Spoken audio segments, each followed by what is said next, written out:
Emma Whitmore drove her whole weight down onto the wound. Both hands pressed against a man twice her strength, and Caleb Dawson screamed at her to stop. "Don't touch me! Let me die!" His fist swung wide and missed her jaw by an inch. She didn't flinch. She leaned in closer. "You don't get to decide that. Not tonight." The whole town of Iron Creek had left him for dead on that mountain. Every last soul but her. Before we begin, if you believe a person's worth is never something a town gets to vote on, then subscribe, follow this story all the way to the end, and tell me in the comments which city you're watching from, so I can see just how far Emma and Caleb's story has traveled tonight. 3 months earlier, nobody in Iron Creek would have wagered a bent nail that Emma Whitmore had it in her to climb anything higher than the back stairs of the Pruitt boarding house. She was carrying wet linens across Front Street when the boy knocked her down. He didn't mean much by it. That was the part that always stung worse than the fall. He was Harlan Crane's youngest, maybe 9 years old, running a hoop with a stick, and he came around the corner of the Mercantile without looking and hit her full in the hip. Emma went down hard. The basket flew. 2 days of scrubbing sheets, aprons, a banker's shirts landed in the mud of the street, and the boy scrambled up, laughing before he even saw what he'd done. "Watch where you're going," he said, like it had been her fault. Emma stayed down a second longer than she needed to. That was the thing folks never understood about her. It wasn't the falling. It was the deciding to get up in front of them. Because when she pushed herself off the ground, all 300-some pounds of her, the whole street would turn to watch, and someone would say something, and she would have to hear it. She heard it now. "Land sakes," a woman said from the boardwalk. Mrs. Alder, the deacon's wife, with her hand pressed to her chest like she'd witnessed a wagon go off a cliff. "Careful, child, she'll roll right over you." 2 men outside the barber shop laughed. Emma got her knees under her. She got one hand flat in the mud. She breathed through it the way she'd taught herself to breathe through everything slow. Even don't let them see the wet in your eyes. Don't ever let them see it. And she stood. "Somebody help her, she can't get up." Another voice called, mocking sweet as poison. "I'm up," Emma said mostly to herself. She started gathering the linens. They were ruined. Every one of them. She'd have to wash the lot again, and Mrs. Pruitt would dock her for the soap, and she'd stand at that tub past midnight with her arms in gray water while the whole valley slept, and that was fine. That was the arrangement. That had always been the arrangement. "You there, girl." Harlan Crane himself had come out of the bank. He was a tall man, and he'd made a study of standing tall the way rich men do, who came up from nothing and never want you to forget. The nothing is behind them now. Fine gray coat in the July heat, and not a drop of sweat on him, like he'd hired somebody to do that for him too. He looked at his son. He looked at Emma on her knees in the mud with his son's dirty hoop rolled up against her hip. "Did you put your hands on my boy?" Crane asked. Emma stopped gathering. "No, sir," she said. "He ran into me." "That's not what I asked." Crane's voice never rose. It never had to. "I asked, did you put your hands on him?" "I did not touch your son, Mr. Crane." "Tobias?" Crane didn't look away from her. "Did this woman touch you?" And the boy, 9 years old, and already he understood exactly what his father wanted. Already, he knew that the truth was a thing. You spent or saved, depending on who was asking. The boy looked at Emma and looked at his father and said, "She grabbed my arm." Emma closed her eyes. "There now," Crane said, satisfied. "You'll want to keep your hands to yourself in my town, girl? A woman your—" He paused, and let the pause do the cruelty for him. "A woman your size could do a child real harm." The men by the barber shop laughed again. And Emma Whitmore, who had a temper she'd spent 25 years learning to swallow, felt it come up her throat like bile. "He's lying," she said. The street went quiet. "You didn't say that." Not to Harlan Crane, not in Iron Creek. Not if you were nobody, and he owned the note on the roof over the head of every somebody who might have stood up for you. Emma knew it the second it left her mouth. She saw it land on him. She saw the flat gray patience in his eyes turn to something colder. "What did you say to me?" I said your boy is lying, Mr. Crane, and you know it, and he knows it, and I'm not going to kneel here in the street and say I hurt a child when I did no such thing." Her voice shook, but it didn't stop. That was the trouble with Emma's temper. Once it was up, it went all the way up. "I've washed your shirts for 2 years. I've never once been short a button, or late with a collar. And I will not. I will not say I did a thing I didn't do, just to make it easier on your pride." For a long moment, nobody breathed. Then Crane smiled, and that was worse than anything. "Mrs. Pruitt," he called out without turning his head, because he'd already seen her. Emma's employer had come to the door of the boarding house, drawn by the noise, wiping her hands on her apron, her narrow face already arranging itself into the expression of a woman who intended to be on the winning side of whatever this was. "Mrs. Pruitt, I believe your laundry girl just called my son a liar." "Emma!" Mrs. Pruitt's voice cracked like a whip. "Get up off that street and apologize this instant." Emma stood in the mud with her ruined linens in her arms and looked at the woman she worked for, and the man who owned the town, and the child who had lied, and the whole crowd of them ringed round like it was a hanging. And she understood the way she understood it fresh every few weeks, like a wound that scabbed and tore open again, that not one soul on that street was going to take her part. Not one. It didn't matter that she was right. Being right had never once in her whole life been enough to outweigh being her. "I'm sorry," she said. The words came out flat and dead. "Louder," Crane said. "For the boy." And Emma Whitmore said it louder. "I'm sorry, Tobias." Crane put his hand on his son's shoulder and turned him toward the bank, and that was the end of it, as far as any of them cared. The men drifted back into the barber shop. Mrs. Alder resumed her walk. Mrs. Pruitt hissed, "Wash those again, and the soap comes out of your wage," and went back inside. And Emma stood alone in the street, with mud drying stiff on her skirt, and she thought, not for the first time, not for the 100th, that if she walked out to the edge of the valley some night and never came back, it would take Iron Creek about a week to notice, and only because their shirts would go dirty. That was 3 months before the summer storm. That was before she knew Caleb Dawson's name. The storm came up out of the south on a Tuesday, out of season, and out of temper, the kind of high-country summer storm that boils black over the peaks in an hour and drops a month of rain in an afternoon. It flooded the creek that gave the town its name. It tore the roof off the Petersons' barn. And it did something else, something the town would chew over for a week, the way it chewed over everything. It caught Caleb Dawson somewhere up in the high country alone, the way he always was, and it did not let him come back down. Emma heard about it in the kitchen. She heard about most things in the kitchen. That was the one gift of being invisible. People talked in front of her, the way they'd talk in front of a stove or a dog. The men came in wet and steaming for their supper and their coffee, and they talked, and Emma stood at the wash basin with her back to them and heard every word. "Found his dun horse down by the Miller Cut saddle on no rider," one of them was saying. Dutch Rennick, one of Crane's riders, a big loud man with a laugh like a saw going through green wood. "Rain snapped clean. That's a horse that spooked and run. You know what spooks a mountain horse that bad?" "Bear," somebody said, "or he went off the shale in the wet. Whole face of that mountain comes down when it rains like this." Rennick slurped his coffee. "Either way, man's up there somewhere feeding the crows. Anybody going up to look?" And Emma's hands went still in the water. "Look for what?" Rennick laughed. "A body in that country, you'd need 100 men and a month, and for what Caleb Dawson fella don't have kin, don't have friends, don't even come to town but 4 times a year, and when he does, he don't say 10 words.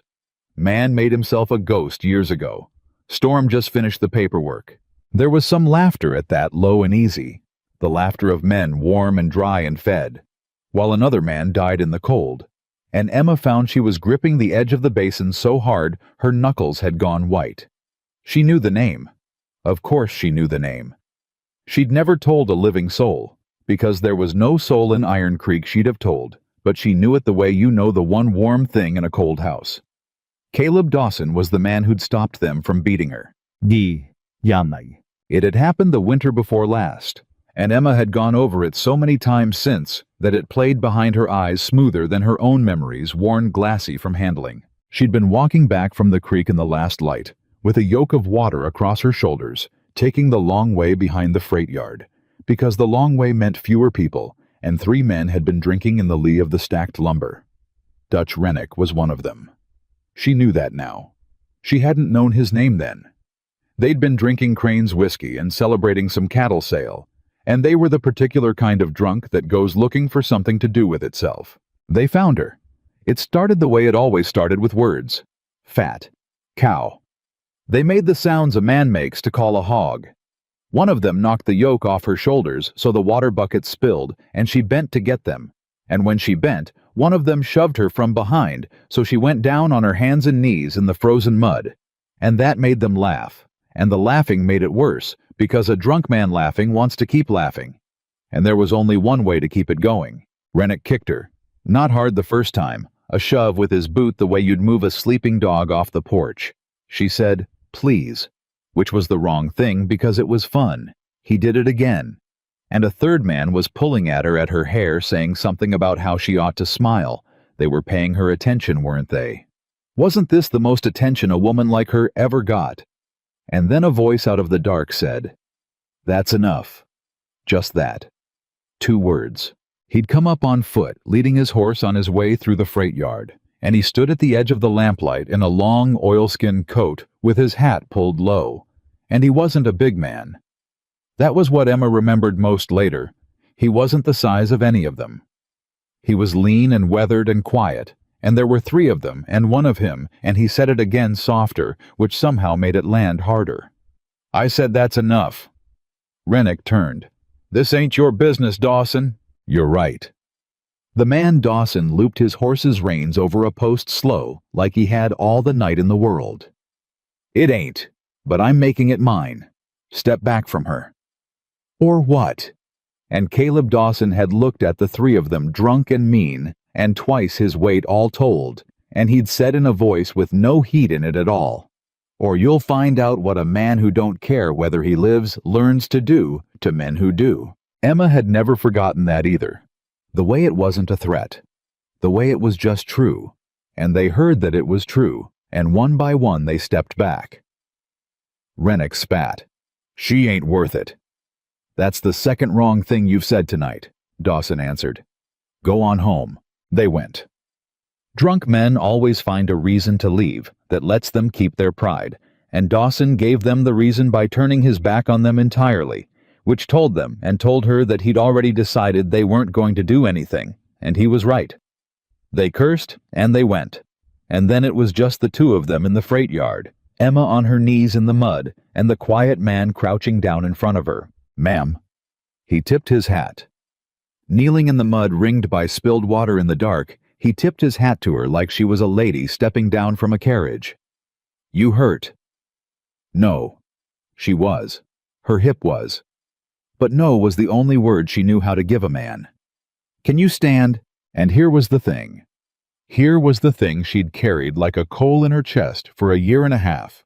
Every other person in her whole life when she was down had one of 2 faces, the face that wanted to laugh, or the face that wanted to help her up so they could tell themselves what a good Christian they were, and feel her weight and be disgusted by it. She'd learned to hate the helping hands worse than the laughing ones. Caleb Dawson didn't reach for her. He stood, and he stepped back to give her room, and he said, "Take your time. I'll gather your buckets." And he went and gathered her buckets, while she got herself up in the dark, with nobody watching, which was the single kindest thing anyone had done for her in longer than she could recall to look away. To let her have her own 2 feet without an audience. When she was up, he held the yoke while she settled it on her shoulders. He looked at her, then straight on in the lamplight, and he didn't look away from her face, and he didn't look at her body, and he said something she would repeat to herself on 1,000 nights after. "Whatever they tell you," Caleb Dawson said, "don't you let them convince you your life doesn't matter. They'll try. Town like this, they'll try every day. Don't let 'em." He tipped his hat again. "Get on home, ma'am. It's cold." And he'd led his horse off into the dark, and she never even learned that his name was Caleb, until Rennick had said it, and she'd said it into her pillow that night, Dawson. Don't you let them convince you like a prayer, like the first prayer that had ever felt like it might get answered. She'd seen him maybe 4 times since. He came to town 4 times a year. Each time she'd been careful not to be seen looking. Each time he'd found her wherever she was, and tipped his hat and said, "Ma'am," and moved on, and each time it had been enough to carry her through to the next season. She had never spoken to him more than to say good day. She had built no fancies about him. She was too old and too clear-eyed for fancies. A man like that would no more court a woman like her than fly. But he had told her that her life mattered, and he had been the only one. And now Dutch Rennick was drinking coffee in Mrs. Pruitt's kitchen, saying the storm had finished the paperwork. Emma set down the plate she was drying. She turned around. "You found his horse," she said. The kitchen went quiet. It was the first time in 2 years she'd spoken out of turn in front of the boarders, and they looked at her like the stove had said it. Rennick blinked. "What's that?" "You said you found Mr. Dawson's horse, down by the Miller cut. Saddle on." "I did." He said it slow, amused, like a man deciding whether to be entertained or annoyed. "What's it to you, girl?" "Nothing to me." She kept her voice flat. She'd learned that too. You could ask a dangerous question if you kept your voice dead enough that nobody thought you were the kind who'd ask a dangerous question. "Only I'm wondering who's fetching a search party." Rennick laughed. He looked around at the other men to laugh with him. "You hear this laundry girl's organizing a search party." He leaned back in his chair. "There ain't gonna be one, sweetheart. Mr. Crane already said, a man goes to live up on a mountain alone, he's saying he don't want folks in his business. We aim to respect that." More laughter. "Anyhow, fella's dead. You don't send live men into that country after a dead one." "How do you know he's dead?" "I told you. Found the You found a horse," Emma said. "A horse with the reins snapped. That's a horse that got loose. That's not a dead man. That's a man on foot." And she watched Rennick's face, and she saw it quick there and gone, but she saw it because she had spent her whole life watching faces to know which way the danger ran. She saw him not like the question. She saw him not like her knowing to ask it. "You calling me a liar, girl?" he said. And now the amusement was gone. "I'm asking how a snapped rein tells you a man is dead." "Because I was up there." Rennick stood. The chair scraped. "I rode the Miller cut this morning, and I seen what I seen, and I'm telling you there ain't nothing alive up there but the crows, and you'd do well to—" "Then how's his horse in the livery?" It came out of her before she'd decided to say it, and she saw it hit the room, and she saw it hit Rennick, and she knew in that instant, the way you know the ice has cracked under you, that she'd just told the truth, and it was true, and it was going to cost her. Because she'd seen the horse. She'd seen it that very morning, taking the slop bucket to the pigs behind the livery, and she hadn't thought a thing of it, a lathered dun standing in the corral with the mud of the high country still caked on its legs, and Jonah Reed the stable boy brushing it down. She hadn't known whose it was. She knew now. "That dun in Reed's corral is Mr. Dawson's horse," Emma said. Quiet, certain. "It came in this morning caked to the knees. If you found it at the Miller cut and led it back, then you led it to the livery, and you'd know it's there. But you just said it was still down at the cut." She held his eyes. Her heart was slamming, but she held them.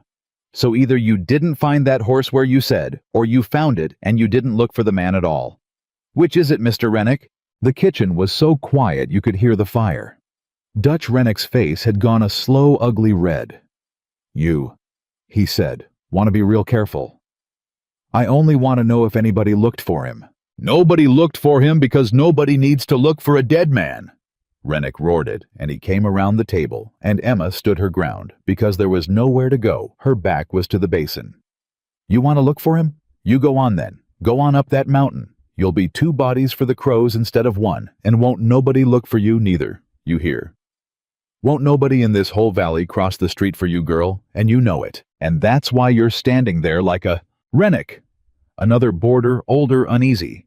"Ease off. She just called me a liar in front of God and everybody." "I asked a question," Emma said. Her voice was shaking now all the way, but it did not stop. I asked, did anybody look? And you can't answer it. So I've got my answer. And Dutch Rennick drew back his hand. He didn't hit her.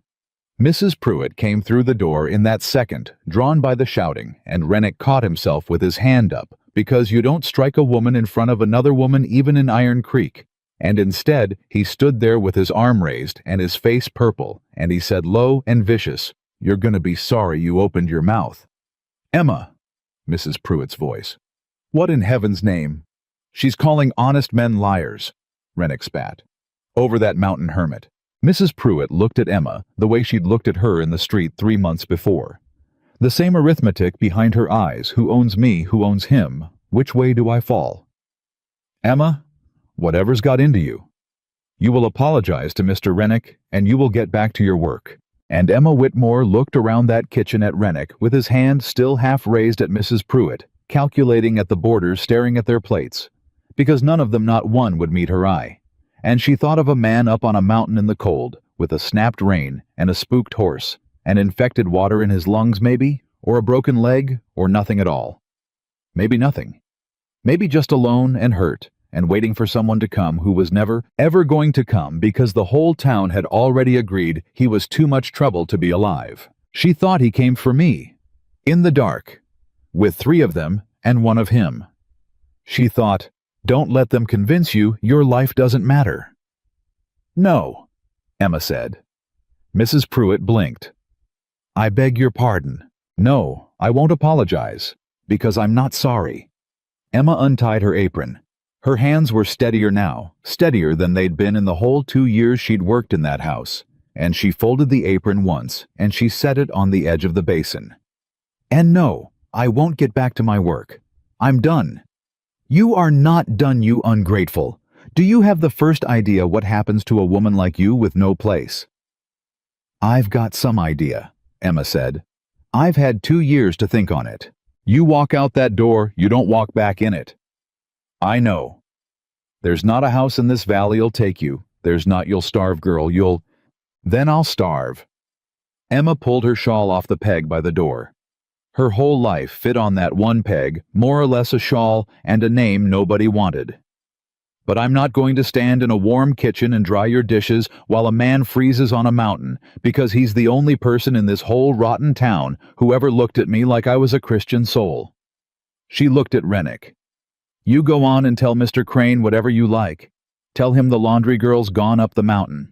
Tell him to send his boy round to trip her in the street when she's not there to catch him anymore."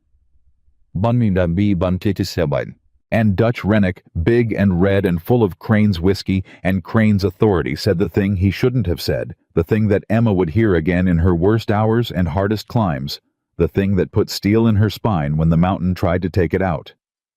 "Ain't nobody coming to bury you either," he said. "You go up there, you 2 rot together, and this town won't miss a wink of sleep over the both of you."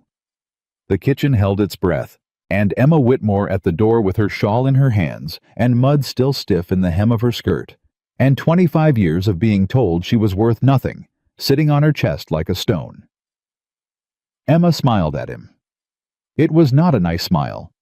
It surprised even her. "Maybe not," she said. "But he'll know somebody came. And that's more than this town ever gave him. That's more than it ever gave me."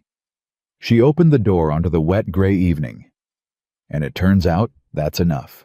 She went out and pulled the door shut behind her, and for one moment she stood on the boarding house step, with the whole valley spread below her, and the mountains black and enormous above, streaming rain, hiding him somewhere in all that stone and dark, and her courage nearly went out of her all at once the way a lamp gutters.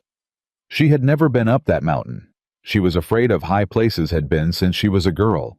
She had no food packed, no proper boots, no notion of where the Miller Cut even was.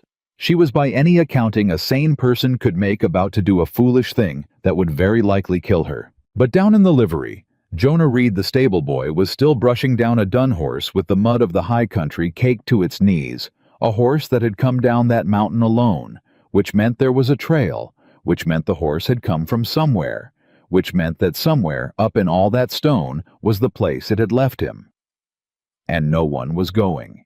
So Emma Whitmore wrapped her shawl around her shoulders, and she went down the steps into the rain, and she started walking toward the livery, toward the horse, toward the mountain, toward the one man in the world who had told her that her life mattered, to tell him now, while there was still breath in him to hear it, that his mattered too. Jonah Reed heard her coming before he saw her, and he set down the brush. "Miss Emma." He was 16, all elbows, and worry the kind of boy the town used up because he was too poor to say no. "You oughtn't be back here. Mr. Crane's men don't like folks near the— Whose horse is that?" He glanced at the dun. Then he wouldn't look at her. "Best you get on, miss." "Jonah." She came into the lamplight of the livery, and the boy saw her face, and whatever he saw in it made him stop backing away. "That's Caleb Dawson's horse, isn't it?" The boy's jaw worked. "How'd you—" "Came in caked to the knees this morning." Rain snapped. "You've been brushing the mud off it for 2 hours because you don't know what else to do with your hands." She said it gentle because she'd guessed right, and she could see she'd guessed right. "You know that horse came down alone. You know what that means, and nobody's going up." Jonah Reed looked at the dun. He looked at the big open dark of the livery doors, and the rain past them. And something in the boy, some small unspent decency the town hadn't managed to grind out of him yet, came up in his throat. "I told him," he whispered. "I told Rennick this horse never came from the Miller Cut. Look at her legs. That's red shale mud. Ain't no red shale at the Miller Cut. That's Cutthroat Ridge mud. That's the high trail that's—" He stopped. "Rennick told me to shut my mouth. Said if I told anybody where that horse really come from, I'd be looking for work in another county." Emma went very still. "Say that again." "He lied," Jonah said, and now that it was out, it came out fast like water through a broke dam. "Rennick lied about where he found her. He didn't find her at the cut. Somebody brought her in. Somebody who didn't want folks knowing the horse came off the high trail, 'cause if you know she came off the high trail, you know just about where a man'd be, and you can't say the country's too big to search no more. You can't say it's hopeless, 'cause it ain't, miss, it ain't hopeless at all. A man could ride up Cutthroat Ridge in half a day if he—" The boy's voice cracked. "But nobody's ridin'." Why would Rennick lie about where he found the horse? And there it was. The question sat in the lamplight between them, and Emma watched the boy's face, and saw that he'd asked himself the same thing, and gotten to the same cliff edge, and been too scared to look over it. "I don't know," Jonah said, too fast. "Yes, you do." "I don't, miss, I swear it, I only—" He swallowed. "I only know Mr. Dawson come to town 3 weeks back, and he went into the bank, and he was in there a long while longer than a man goes to make a deposit. And when he come out, his face was set like a stone, and he didn't tip his hat to nobody, and he rode straight out. And 2 days later, Mr. Crane sent Rennick and 2 others up the high trail after him." The boy's eyes were huge. "And now his horse comes down alone, and Rennick says he found it someplace it never was. That's all I know. That's all I know, and I've been sick to my stomach with it all day, and I don't know what to do with it." Emma's mind, which had spent 25 years learning to sit quiet and small, came fully awake for the first time in years. Caleb Dawson had gone into the bank, come out with a face like stone, and 2 days later, Crane had sent men up the mountain after him. A man doesn't send 3 riders up a killing trail to help. "Jonah," she said, "I need to know how to find Cutthroat Ridge." "Miss, you can't. I'm going up there. Tonight or first light, but I'm going. You can help me find the trail, or you can watch me wander off in the wrong direction and die in a draw somewhere. Those are the 2 things you can do. There isn't a third." She said it plain. "Which is it?" The boy looked at her for a long moment. Then he moved. He didn't argue. That was the thing that near broke her, that a 16-year-old boy the town treated like a mule took one look at her and decided she was worth helping when no grown Christian soul in Iron Creek ever had. He grabbed a feed sack and started stuffing it hardtack from his own supper tin, a twist of jerky, a tin cup, a fire steel, a rolled wool blanket that smelled of horse but was dry. "You can't take the dun," he said, working fast, glancing at the doors. She's blown, and Rennick'd know her, and there'd be hell. But there's a mule." He pointed his chin at a shaggy gray animal in the last stall. "That's Ezra. He's mine. He's slow and he's stubborn, and he's the sure-footedest thing on 4 legs in this valley, and he'll take you up Cutthroat Ridge and not put a foot wrong even in the wet. You ride him. You bring him back to me. That's the whole of the deal. Jonah, I can't take your mule." "You can and you will, 'cause a person walks up that trail in the dark, they die, and a person rides Ezra, they don't." He cinched the sack shut. "Now here's how you go." And he told her. He drew it in the dirt of the livery floor with a stick fast low glancing at the doors between every line, the wash below the town, the switchbacks, the burned lightning tree that marked where the trail forked. Take the left fork, always the right fork. Went to the mine, and the mine was Crane's. And she did not want to be on Crane's ground. The springs where the water was safe, the false summit that would break her heart, because she'd think she was there, and she wouldn't be. And then Cutthroat Ridge and the old line shack somewhere along it where a mountain man might hole up if he was hurt and couldn't ride. Is that where he'd be? If he's anywhere, it's there. It's the only shelter on the whole ridge. Jonah wiped out the map with his boot. "But miss, you listen to me now." He gripped the mule's lead and looked at her hard, a boy telling a grown woman the truest thing he knew. "If Rennick and them went up there after him, and if his horse come down alone, then you might not find a hurt man up there. You might find, I know what I might find. Then why go?" And Emma took the lead rope from his hands, and she looked at the shaggy patient mule, and she thought about the freight yard, and the tipped hat, and the 2 words, "Don't you." "Because he came in the dark for me," she said, "when there were 3 of them, and 1 of him, and it wasn't his business, and he made it his business. And I'll be damned to sit warm in a kitchen and let his own horse come home to an empty stall and call that respecting a man's privacy. Somebody's going up that mountain for Caleb Dawson." She put her foot in the stirrup Jonah laced together for her out of a loop of rope, and she heaved herself up all of her onto the broad gray back, and the mule took her weight without a stagger. "And it turns out it's me." She rode out the back of the livery into the rain before her nerve could fail, and the last thing she heard was the boy's voice cracking, calling after her low, so the town wouldn't hear. "His name's Caleb, miss. If you find him, if he's bad off, you call him by his name. A man'll come back for his name when he won't come back for nothing else." And then the dark took her, and the town fell away behind, and it was just Emma Whitmore and a stranger's mule and a mountain that had already eaten 1 man that summer. She got lost twice in the first hour, and found herself both times by the burned lightning tree, and each time she found it, she wept a little from relief, and then made herself stop, because tears in that cold were a thing she couldn't afford. The rain quit near midnight. That was worse in a way, because the cold came down clean and hard behind it, the strange, knife cold of high country in summer, where the day would cook you, and the night would kill you, and the mountain never once told you which it meant to do. Emma had been hot in the valley. She was shaking within an hour of the rain stopping. She pulled Jonah's blanket around her shoulders and let the mule pick his own slow way up the switchbacks, and she talked to him to keep from thinking low and steady the way Jonah had, and the mule's ears turned back to listen, and his feet never once slipped. "You know where you're going," she told him. "That's more than I can say. Good mule, good Ezra, you just keep on." Twice she heard things in the dark that stopped her heart. Once it was a great crash of brush off to the left, and something breathing big, and she froze, and the mule froze, and they waited an eternity, until whatever it was moved off downhill, and she never saw it, and was glad. Once it was a scream that turned her blood to water, a high awful wail, like a woman being murdered, and she'd have bolted if the mule had given her leave.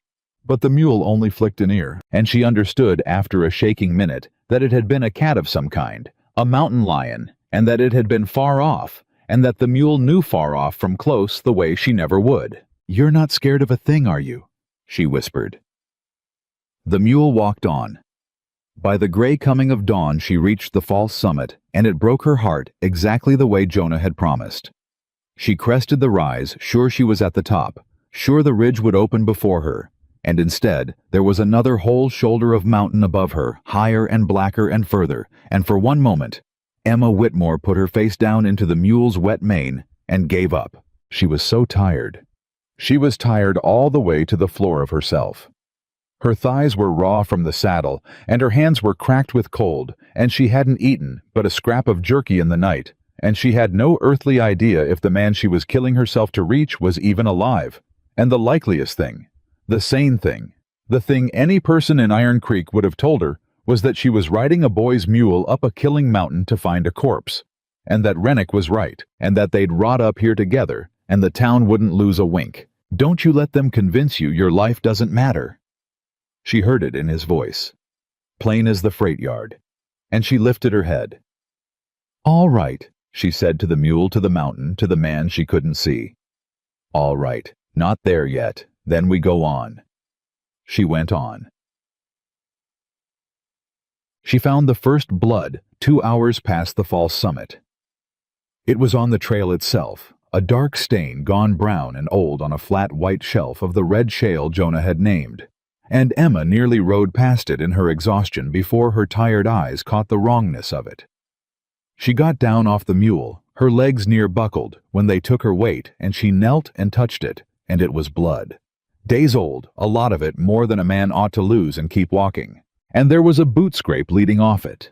Not toward the trail up, away from it. Off into the rocks the hard way, the hidden way, the way a hurt animal goes when it's being followed and doesn't want to be found. Emma stood up and looked where the scrape led off the trail into a jumble of boulder and scrub, and her heart began to pound in a new way, not from fear of the mountain now, but from a fear much closer and much worse. He'd been running from something. Bleeding and running off the trail into the rocks. You don't run from a bear into rocks. A bear catches you in the rocks. You run from a bear downhill and pray. You run into rocks to hide from men. Caleb, Emma said, out loud. The first time she'd ever said his given name, and it came out cracked and small, swallowed instantly by all that stone. She led the mule off the trail, following the scrape, following a smear here and a scuff there, reading the mountain, the way she'd learned to read a room full of people who wished her ill watching for the small wrong thing, the thing that didn't fit the sign that told her which way the danger ran. The blood sign led her half a mile into the boulders climbing, and then it stopped at a place where the rock closed in on both sides into a kind of natural corridor, and there wedged back in the deepest shadow of an overhang, where a man could put stone at his back and see anyone coming. She found the shack. It wasn't much. A line shack, Jonah had called it, and it was barely that 3 walls of stacked stone and one of gray-weathered plank, a roof of poles, and sod, half fallen in a black hole of a doorway, with no door. It looked 100 years dead. It looked like the last place on earth, and in the mud outside its doorway were boot prints. 3 sets coming, heavy men, and the drag marks of one man's heels going in.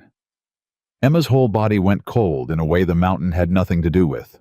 3 men had followed the hurt one here, to this last shelter where he'd put his back to the stone, and she was looking at the marks of 3 men walking in on their own 2 feet, and 1 man being dragged.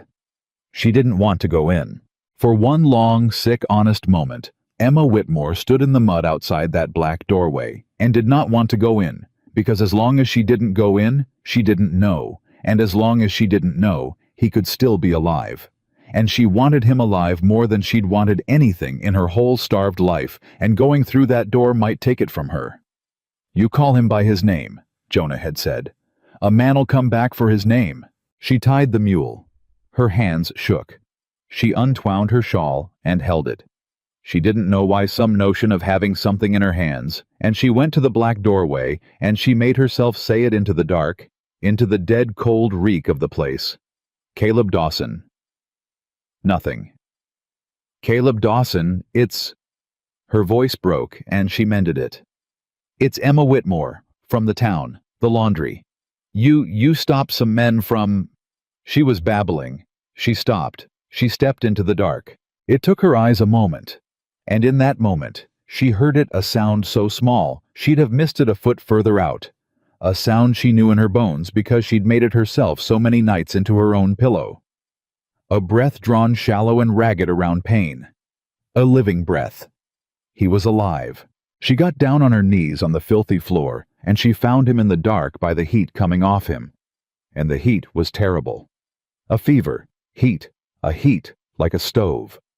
And she got her hands on him, and he flinched and made a sound, and one arm came up weak to fend her off, and she caught it, and she held it, and she said, "No, no, it's all right.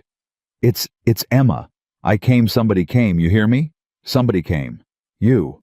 And Caleb Dawson, out of the depth of the fever, out of days of alone in the cold and the dark waiting to die, turned his ruined face toward the sound of a human voice, and he did not know. Her could not have known her, and he said the thing she would hear in her nightmares for the rest of her life. "Don't." It was barely a word. His cracked lips shaped it more than spoke it. "Don't touch me. Let me—" A breath, a terrible breath. "Let me die." "No," Emma said. "Please." And the man who'd faced down 3 drunks in the freight yard, without a flicker, the man with no heat in his voice was begging, now weeping without tears, because he had no water left in him to weep with.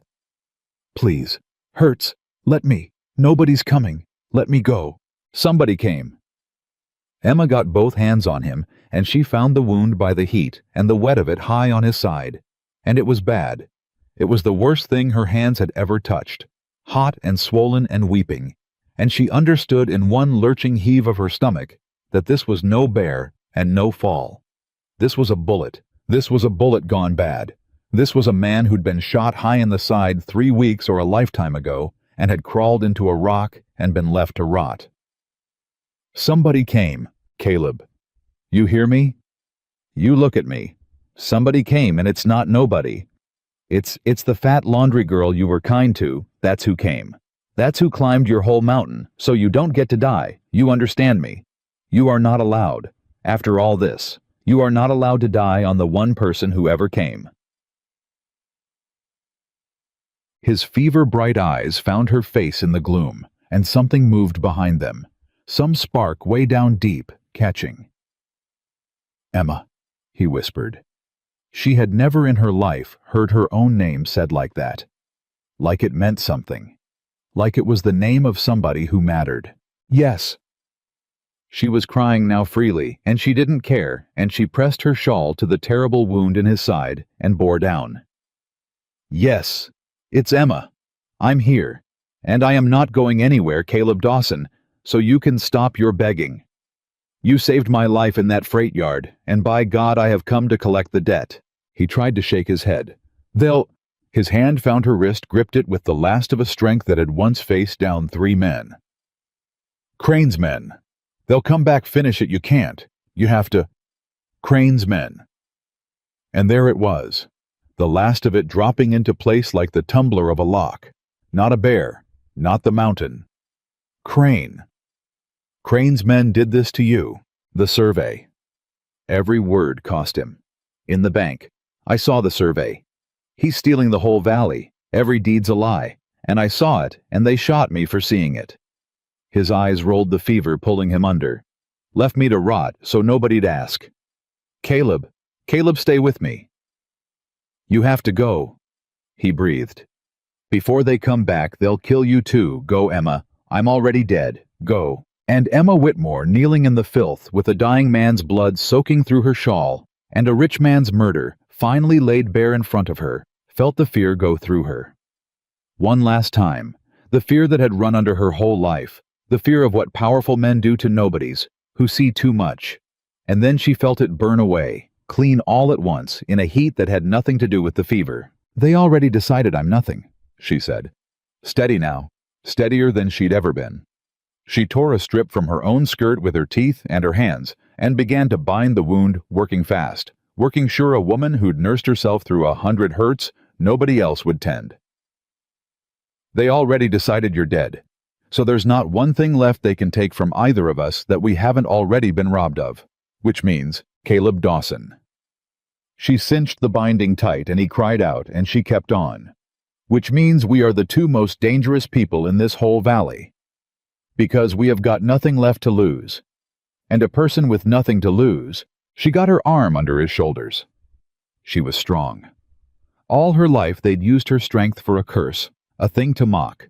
And now she gathered every ounce of it, and she lifted a grown man's dead weight off the freezing ground and into her lap, into her warmth, out of the dark corner where he'd been left to die alone. A person with nothing to lose, she finished, is finally free.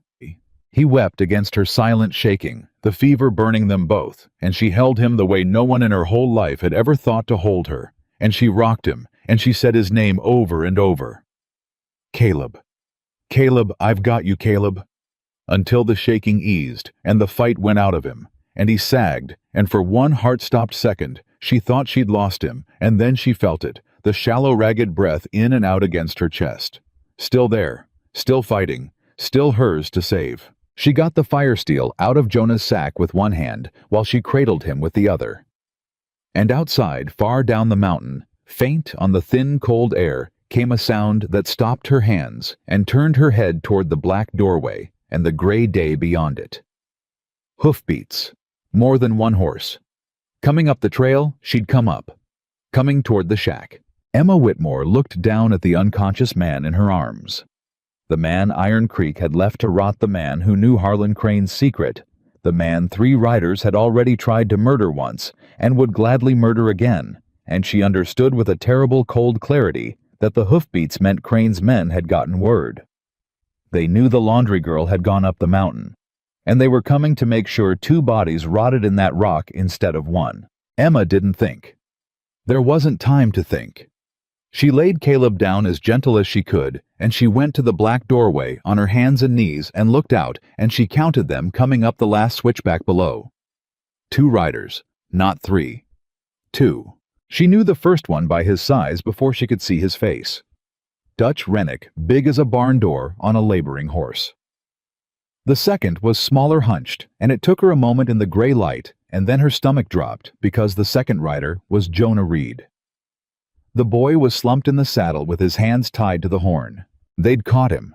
Somehow they'd caught the boy, found him gone, or found the mule gone, or beat it out of somebody that the laundry girl had ridden up Cutthroat Ridge, and they'd taken Jonah to lead them, because Jonah knew the trail, and Jonah had drawn it in the dirt, and Jonah was 16 and easy to break. No, Emma breathed. No, no, no. She pulled back from the doorway. Her mind raced. 2 men, one of them Rennick, both of them armed, both of them here to finish a murder, and she had a fire steel and a tin cup and a boy's kitchen knife and a dying man and a boy tied to a saddle and no plan and no help and no more mountain to run up. Behind her, Caleb stirred. Emma. Thin. Confused. The fever had him. Who's it? Hush! She was back at his side in a heartbeat, her hand over his cracked lips, her mouth at his ear. Hush now, Caleb. Hush. It's Crane's men, they're coming up, and they've got Jonah, and you have to be quiet. You have to be so quiet. Jonah. His fever eyes tried to focus. The boy. They got the boy. Yes. They'll kill him. It came out flat. Certain a mountain man's certainty about mountain men. He knows now, knows about the survey, knows they shot me, knows they lied. Crane don't leave a thing that knows. His hand found her arm and gripped it with a strength the fever shouldn't have let him have. Emma, listen. You take my rifle. You don't have a rifle, they took your... Then you take the boy's knife and you get behind that door, and when Rennick comes through it, you put it in his kidney and you don't hesitate. You hear me? You don't... Caleb, I can't do it. And his voice broke the awful, helpless break of a strong man who has nothing left. A man who has protected people his whole life and can't lift his own arm. I can't stand. I can't hold a gun. I got you up this mountain and now I can't. I can't do the one thing. Tears stood in his fever-bright eyes. You have to protect yourself and that boy, and I can't help you, and it's killing me worse than the wound, Emma. It's killing me worse." And Emma Whitmore looked at the man who'd carried the whole town's cruelty on her behalf in a freight yard, now flat on his back, and unable to lift a hand, begging her to save herself and a child, because he couldn't.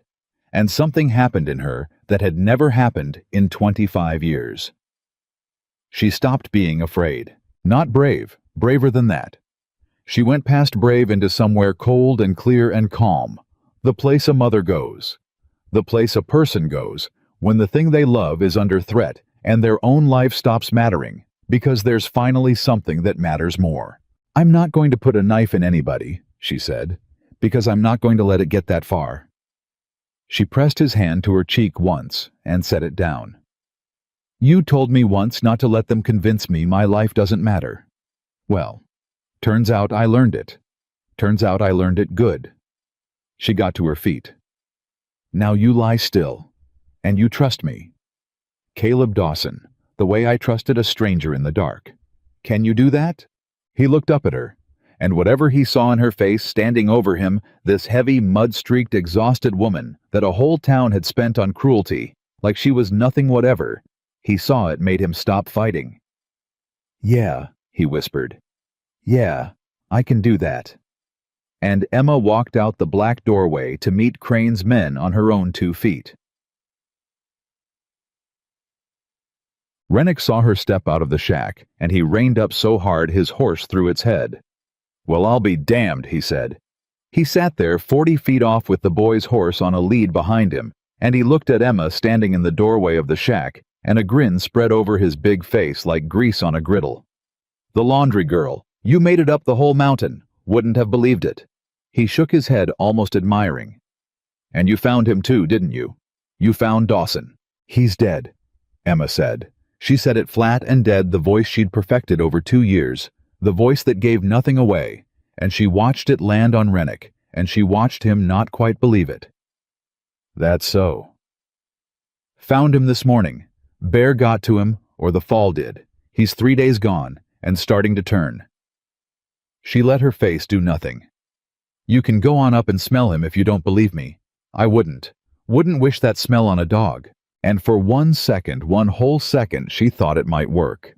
She saw the doubt cross Rennick's face, saw him weigh the trouble of climbing down off his horse and going into that reeking shack against just taking her word and being done. Then Jonah, tied to his saddle, wrecked the whole thing. "Don't believe her, Mr. Rennick," the boy blurted, and Emma's heart cracked because she understood in the same instant that the boy thought he was saving her. Thought that if he made himself useful, made himself worth keeping, they wouldn't kill him.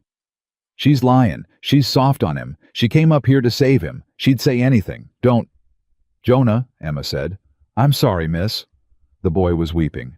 "I'm sorry they said they'd let me go. They said if I helped them they'd—" "Shut up," Rennick told him without heat, and the boy shut up, and Rennick looked back at Emma, and the grin was gone now.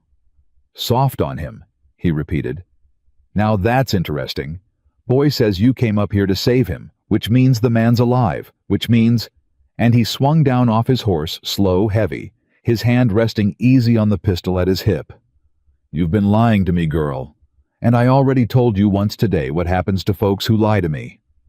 He started toward the shack, and Emma Whitmore did the thing she'd been building to the only card she had. The card she'd been holding since she'd knelt in the filth and heard a dying man name A Rich Man's Crime. "He told me about the survey," she said. Rennick stopped.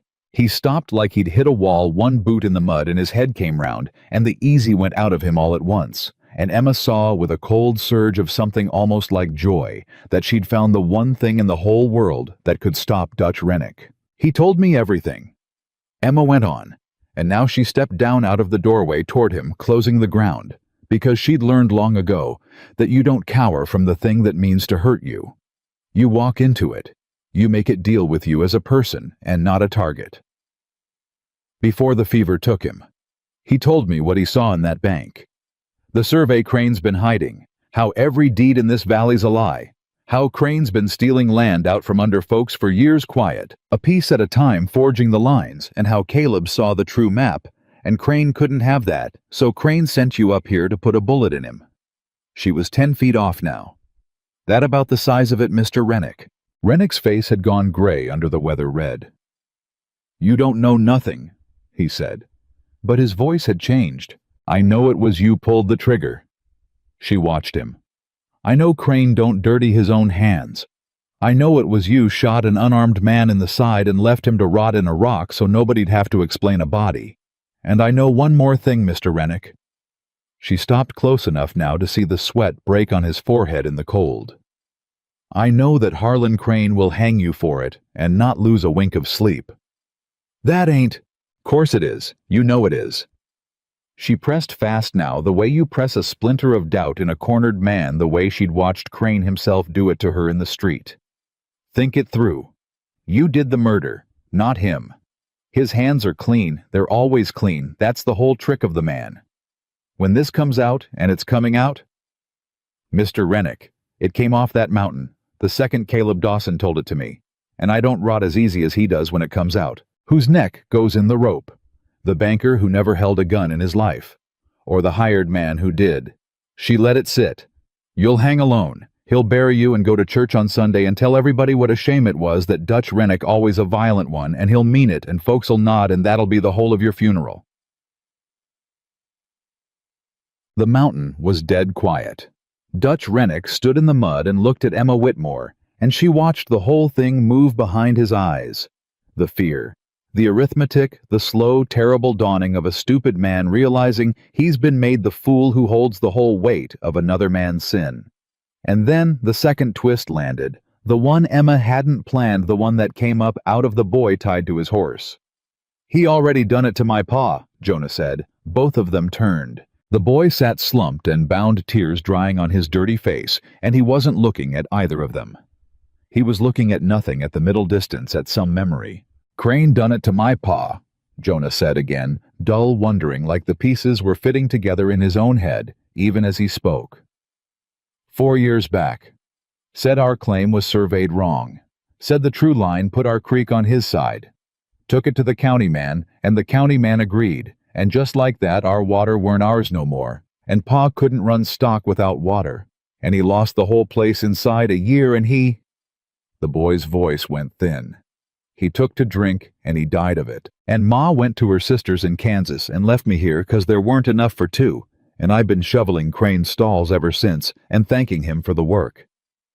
Jonah's face crumpled. "The true line. You said Crane forges the lines. Mr. Rennick Dutch, he done that to my pa. That water was ours. That water was always ours, and he forged the line, and he killed my pa slow, and I've been shoveling his horse manure and calling him sir." And Dutch Rennick, who had ridden up a mountain to commit a second murder, who had a pistol on his hip and a dying man 40 feet away, and 2 witnesses he'd been sent to erase.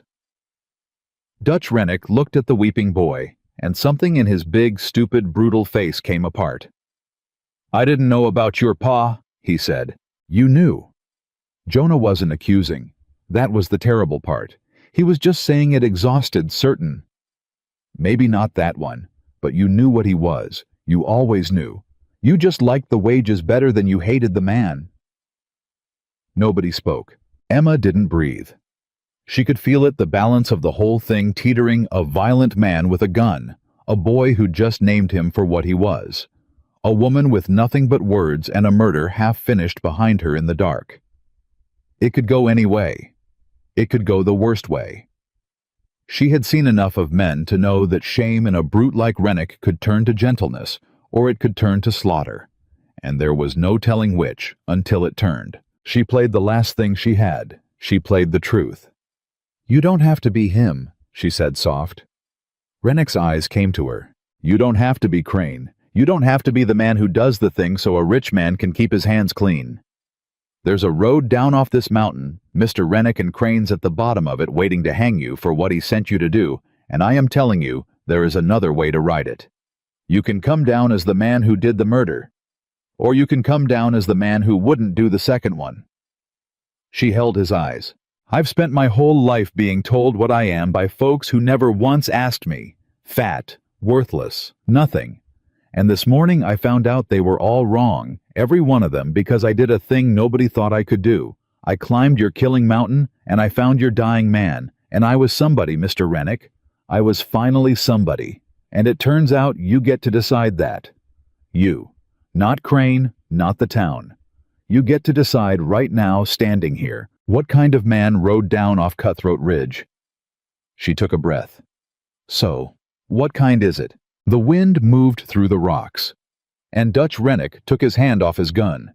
He didn't say anything. He wasn't a man with words for a moment like that. He'd never had words that was half of what had made him useful to a man like Crane. But he took his hand off the gun, and he stood there a long time with his big shoulders sagging, and then he turned and walked to the boy's horse, and pulled the knife from his own belt, and cut Jonah's hands loose from the horn. The boy fell forward over the horse's neck and sobbed. "Get down," Rennick told him, gruff, not unkind. "Rub your wrists. Get the blood back." He looked at Emma over the boy's bent back, and his face was a wreck, a big, brutal, ruined face, working through something it had no practice working through. The man alive, truly, barely. He's got a bullet gone bad in him 3 weeks. He needs a doctor, and there ain't one, so he's got me, and I don't know if I'm enough. She held his eyes. "Can you carry him down the mountain? Because I can't not alone, not fast enough, and he doesn't have slow." Rennick was quiet a moment. Then he said the thing that changed everything, the thing that turned a witness into a weapon. "I can do better and carry him," Dutch Rennick said. "I can testify." Emma went still. "I was there in the bank," Rennick said low fast, like a man confessing before he lost the nerve. "When Dawson come in and found the survey, I was standing right there. I heard Crane tell me to take him up the trail and see he had an accident. I got the true survey memorized. I ain't smart, miss, but I got a memory like a steel trap always have. It's why Crane kept me close, and it's the one thing he never counted on. I know where the real map's hid. I know the names of every family he stole from. I know it all." He looked at Jonah. "Including your pa's water. I can put my hand on a Bible and hang Harlan Crane so high they'll see him from 3 counties. His jaw worked. "If I don't hang first." "You won't hang," Emma said, "if you come down as a witness instead of a murderer. A man who confesses and turns on the one who ordered it. The law's got mercy for that. Not much, but some. More than it's got for Crane." She was thinking fast now, the whole shape of it opening up in front of her. But it has to be clean. It has to be all of it. The survey, the killing order, every family, all of it sworn in front of somebody with authority, Crane can't buy. Not the county man he's already bought. He took your pa's water, Jonah. It has to be higher than that. Federal, a territorial judge, a marshal, somebody Crane's money can't reach. "There's a circuit judge comes through Miller's Bend every quarter," Jonah said, wiping his face, coming back to himself. "Federal appointment. Crane hates him, won't sit at the same table with him. Judge Hollis, he's due. He's due end of the month, ain't he, for the land docket? End of the month." Emma turned it over. 12 days, maybe. 12 days to keep a shot man alive. Keep a killer honest. Keep a boy safe, and keep all 3 of them out of the reach of the richest, most dangerous man in the valley, who by now surely knew that his tidy murder up on the mountain had gone very, very wrong. Because that was the thing sitting cold in her chest under all the sudden hope. 2 men had ridden up. Crane had sent Rennick and the boy. But Rennick had said 3 weeks back that Crane sent Rennick and 2 others. "Rennick!" Emma's voice sharpened. "When you shot Caleb, you said Crane sent 3 of you up the mountain." Rennick's face changed. "Where are the other 2? And Dutch Rennick looked down the mountain the way they'd all be going, and then he looked back at Emma, and the answer was already in his eyes before he said it. "They didn't ride up with me and the boy," he said slowly, "because Crane sent 'em down the other trail, the mine trail, to come up the back of the ridge." He swallowed. "In case the laundry girl slipped past me. In case she got to Dawson first. Crane wanted the both of you, miss. He wanted it sewn up tight." His voice dropped. "Which means they're already up here, on the ridge, behind us. And they'll have heard by now that I ain't done my job. From somewhere above them and behind, higher on the ridge up the back way, a rock clattered down through the scree, and then a man's voice closer than any of them had let themselves believe called down easy and amused through the rocks. "Dutch, that you doing all that talking down there? 'Cause it sounds an awful lot like a man fixing to turn yellow on Mr. Crane." Emma's blood turned to ice. Rennick's hand went back to his gun, and this time it stayed there. "Get in the shack," he told her low and fast. All the confession burned off him now, just the fighter left. "You and the boy both get behind the stone, get down flat.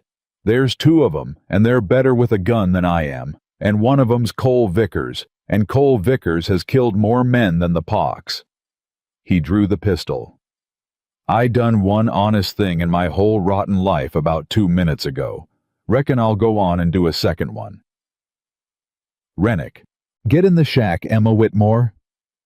And he almost smiled, the ruined brute, backing toward the rocks with his gun up, putting his own big body between the woman and the boy and the guns above. "Go on and keep that man alive. Somebody in this valley ought to get to live who deserves it.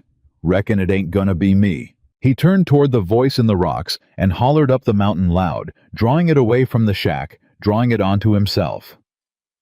"Cole. Cole. Vickers, you son of a snake, come on down here and let's have us a talk about who Crane's gonna hang when this is done." And the first shot cracked off the stone a foot from Rennick's head. Emma grabbed Jonah by the collar and hauled the boy through the black doorway into the dark as the mountain came apart with gunfire behind them, Rennick roaring pistols, answering lead, screaming off rock, and she threw herself down over Caleb's fevered body to shield him with the only thing she'd ever been given. Too much of her own broad back, and she pressed her mouth to his ear over the thunder of it, and she said, fierce weeping, certain, "Stay alive, Caleb Dawson. You stay alive. There's a judge coming end of the month, and a killer who'll hang your enemy, and a whole valley to give back to the folks he robbed. And you are going to live to see it. You hear me? You are going to live because I did not climb this whole mountain to bury you."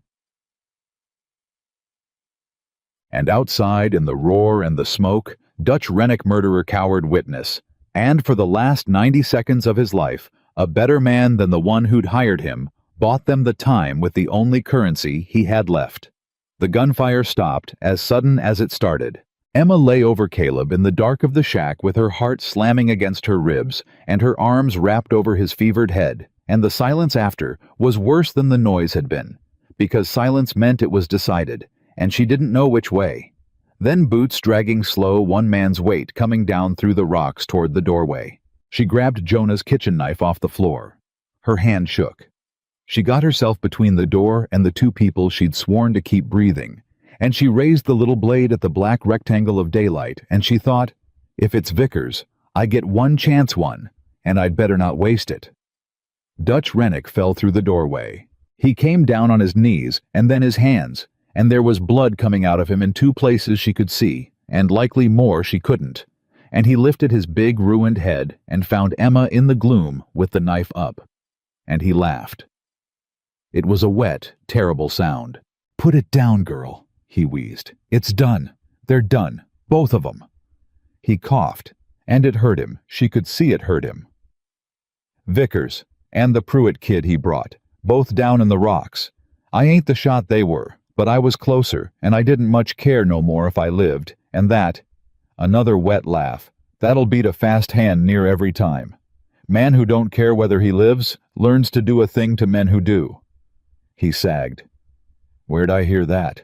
Emma dropped the knife and got to him. "Caleb said it," she said. "In the freight yard. To you."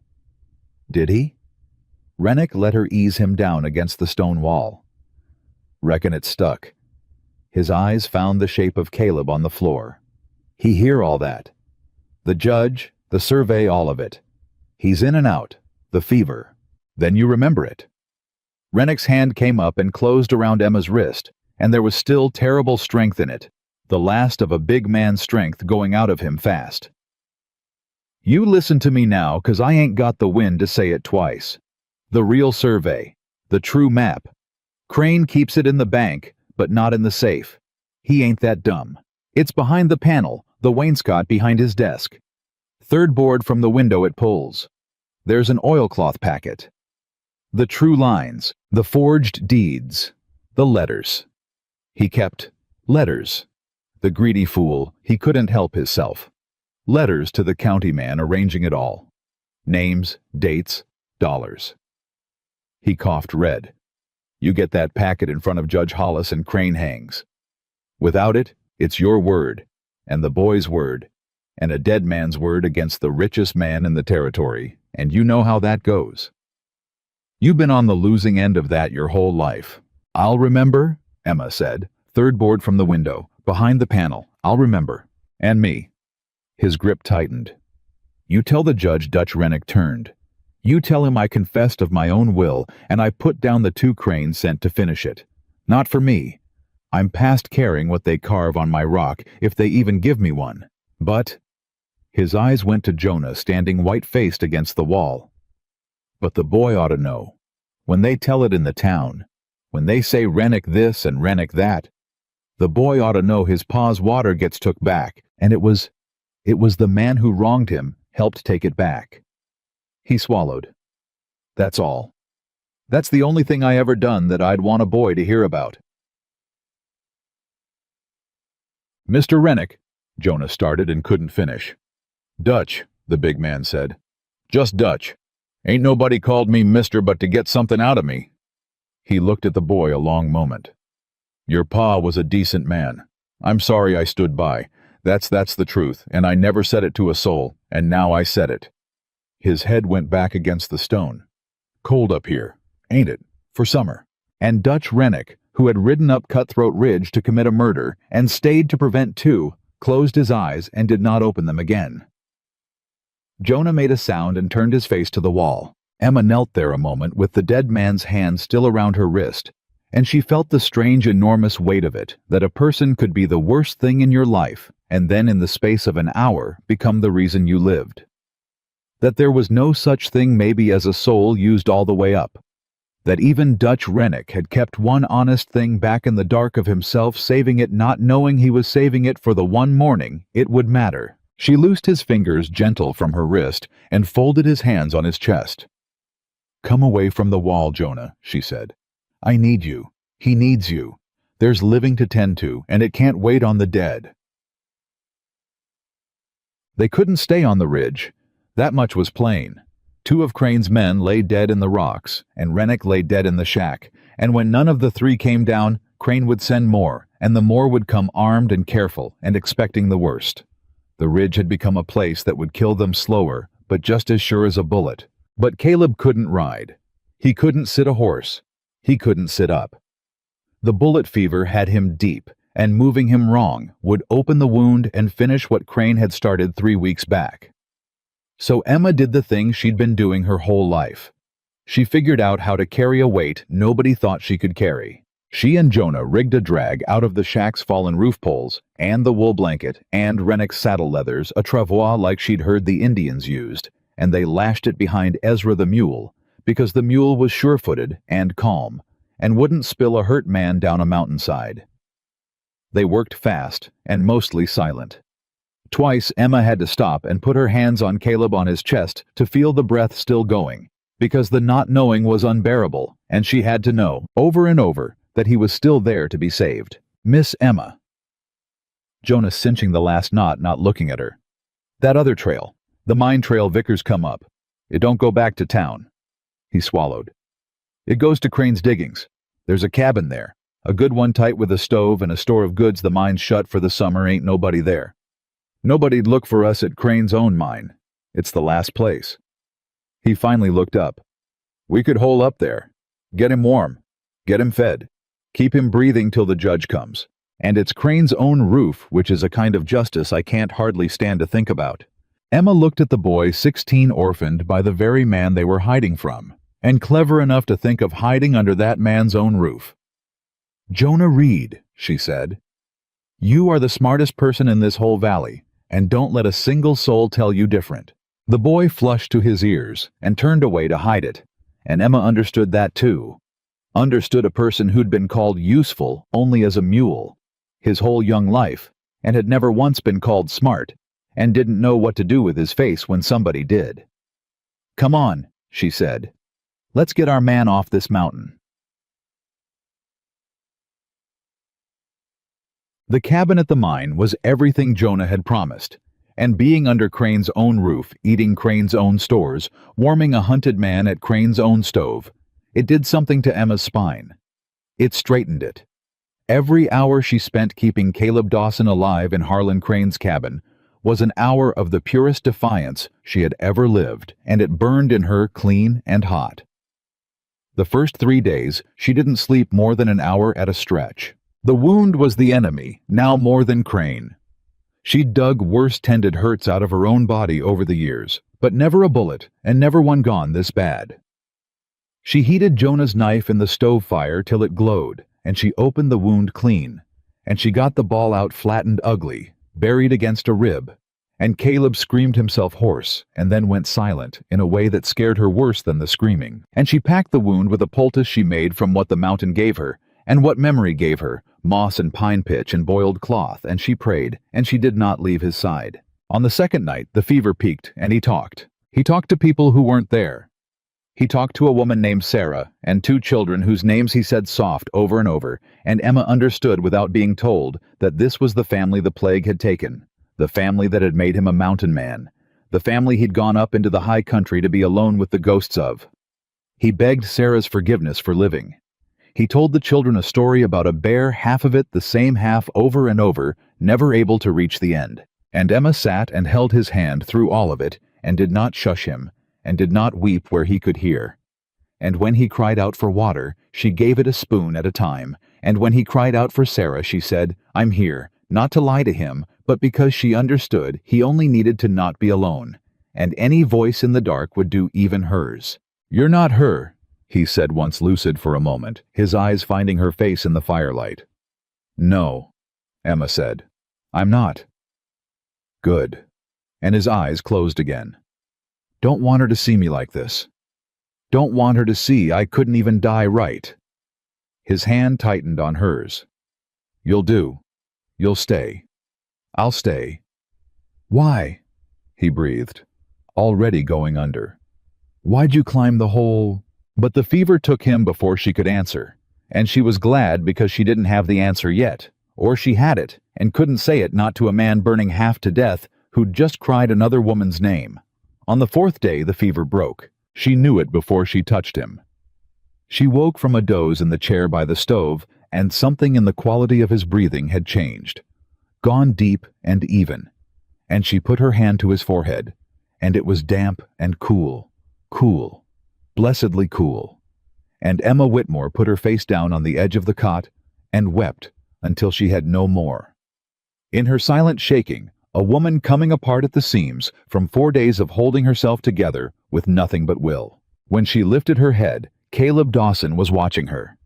His eyes were clear for the first time since the mountain, sunk deep, ringed dark but clear, and looking at her and knowing her.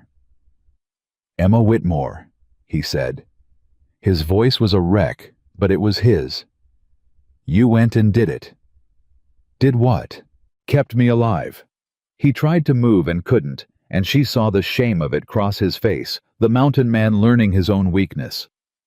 "When I told you not to. When I begged you to let me go." His jaw worked. "Why didn't you listen? Would have been easier on you.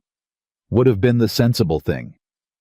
And Emma, wrung out, weeping empty past all her careful defenses, told him the truth. "Because you were the only one," she said, "in my whole life, the only one who ever looked at me and saw a person."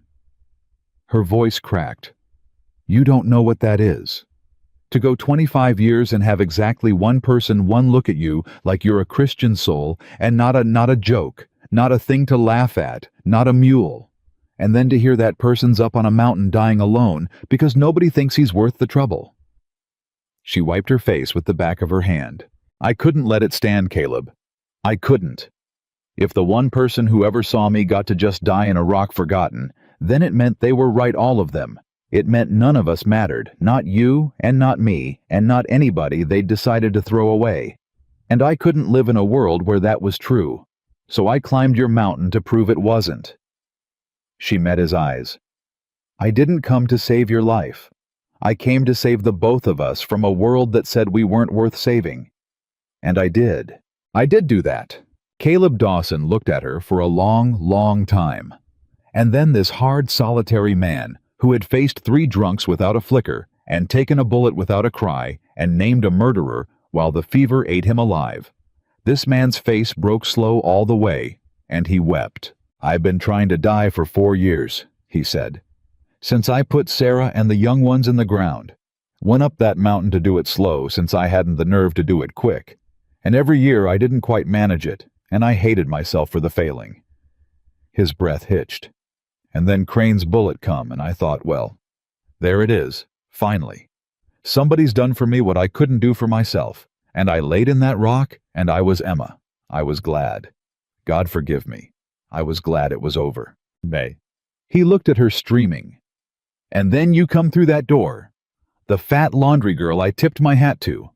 Climbed my whole killing mountain when not one soul I'd have called a friend would have walked to the edge of town for me. And you wouldn't let me have it. You wouldn't let me die." His voice dropped to almost nothing. "You made me want to live Emma Whitmore, after 4 years. And I don't know whether to thank you or curse you for it, 'cause wanting to live is the most painful thing I've felt since the day they died. And it's your fault, it's all your fault, and Then it's my fault," Emma said. "I'll carry it. I've carried heavier." And she took his hand, and he gripped it, and the 2 of them sat there in the enemy's cabin with the stove ticking and the boy asleep in the corner. 2 people the world had thrown away, holding on to each other because there was finally somebody there to hold on to. The days after were the strangest of Emma's life, and the sweetest, and she knew even living them that she'd never have their like again. Caleb mended slow. He fought it, of course he fought it. He was a man who'd built his whole self on needing no one, on being the one who did the saving. And now he lay flat and helpless while a woman spooned broth into him and changed his dressings and helped him to the necessary and back, and the shame of it near ate him alive. "I hate this," he said low the 5th or 6th time she had to help him rise. "You shouldn't have to. A man ought to be able to—" "Caleb Dawson." She got her shoulder under his arm and took his weight, all of it easy, because taking weight was the one thing the world had built her strong enough to do. "You listen to me. My whole life folks looked at this body and saw a thing to mock. Too big. Too heavy. Good for nothing but hauling and washing and being laughed at." She settled him back on the cot. "And it turns out this body's strong enough to carry a grown man off a mountain and hold him up when he can't stand and keep him warm through a killing fever. It turns out the thing they mocked me for is the exact thing that saved your life. So don't you dare be ashamed to lean on me. Leaning on me is what I'm for. It's the one thing I was ever built to do, and I have waited my whole life for it to be worth something, and now it is." Her voice thickened. "So lean. And let me be worth something. That's not you taking from me, Caleb. That's you giving me the only gift anybody ever has. Hui." Caleb Dawson looked up at her from the cot. "How is it," he said slowly, "that the whole valley looked at you for 25 years and not one of them saw what I'm looking at right now?" Emma's breath caught. "Don't," she said. "Don't say that kind of thing to me. I'm not— I know what I am, Caleb. I've got a mirror. I can't have you saying kind things you'll take back when you're well and back to yourself. I'd rather you never said them at all than said them and took them back. I couldn't bear the taking back. I've been let down my whole life, and I've survived every bit of it, but I don't think I'd survive you." She turned away to the stove, hiding her face. "So don't. Please. Just let me tend you. And let's get you to that judge, and then you can go on back up your mountain, and I'll go wherever, it doesn't matter. I'll find something I always do, and we'll both of us remember this as the time we— Emma? As the time we did a good thing together, and that'll be enough. That'll have to be enough. I've lived on less." "Emma, turn around." She didn't want to. She turned around. Caleb had pushed himself up on one elbow, gray with the effort shaking with it, and he was looking at her with an expression she had no defense against, because it was the same expression he'd worn in the freight yard kneeling in the mud, looking at her face and not her body, seeing the person and not the shell. "I'm not going back up that mountain," he said. "You don't know that. When you're well, I went up that mountain to die." His voice was steady and quiet, and it had no heat in it, and it landed harder for that. "There's nothing up there for me but ghosts I was trying to join, and I don't want to join 'em anymore. You took that from me, or you gave me something better. I can't rightly tell which, but either way, the mountain's empty now. There's nothing up there I want." His eyes held hers. "Everything I've got a reason to want is standing by that stove, telling me to my face she's not worth wanting and being wrong about it for the first time since I met her." "Caleb, I'm not going to take it back," he said. "That's what you're scared of. That I'll say it now and take it back when I'm strong. So let me say the whole thing now while I'm weak, while I've got no strength to be anything but honest, so you'll know it's the truest thing I've got." He drew a breath that cost him. "I have been dead 4 years, Emma Whitmore. Walking dead. And you climbed a mountain and dug a bullet out of me with a kitchen knife and held my hand while I cried for the dead, and you brought me back to the land of the living against my own will. And a man doesn't—" His voice broke. "A man doesn't feel about the person who did that the way you feel about a friend. I know what I feel. I've felt it before a long time ago, and I never thought I'd feel it again. And I sure as hell never went looking for it. But it come and found me in a cabin at the bottom of the worst week of my life. And it looks like you, and it's got flour on its apron, and it won't stop telling me it isn't worth a thing." He held out his shaking hand. "Come here, please, and stop telling me the woman I love isn't worth loving. It's about the only thing you've said since I met you that I know for a fact is a lie." The cabin was dead silent. Emma Whitmore stood by the stove, with 25 years of being told what she was rising up in her throat like a wall. Every cruelty, every laugh, every helping hand offered in disgust. Every time she'd been made to say sorry for existing, all of it rising up to tell her this couldn't be real. This was a fever dream, a hurt man's gratitude, wearing the mask of something more. And any moment now, the world would do what the world always did, and take it back and leave her worse than before. And then she looked at his face. And it was the freight yard face. It was the tipped hat face. It was the one face in her whole life that had never not once lied to her. She crossed the cabin.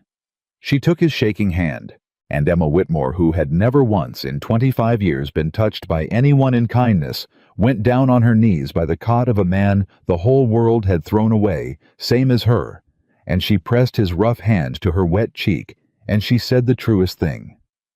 She had, the thing she'd never said to a living soul. "I've been so lonely, Caleb, my whole life.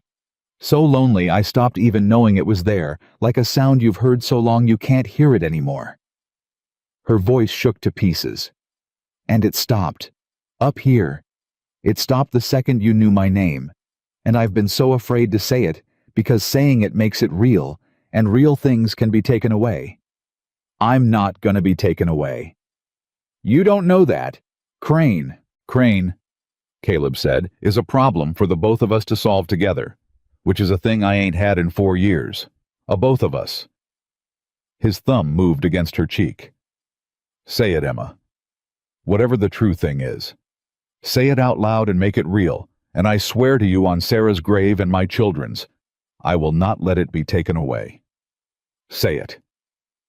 And Emma Whitmore on her knees in the enemy's cabin, holding the hand of the only person who'd ever seen her, finally said the true thing out loud. "I love you," she said. "I have loved you since the freight yard, since you looked away so I could get up with my own 2 feet. I didn't have a word for it then, and I've been too scared to say the word since, but I climbed a mountain for it, Caleb. I dug a bullet out for it. I sat through 4 nights of you crying another woman's name for it, and I never once let go of your hand. And that's love. That's what love is. It's not the pretty kind, but it's the true kind, the kind that climbs and digs and stays. It's the only kind worth a damn," Caleb said, and he pulled her up weak as he was pulled her up onto the edge of the cot and into the circle of his one good arm, and he held her the way she had held him, and for the first time in either of their broken lives, neither one of them was carrying it alone.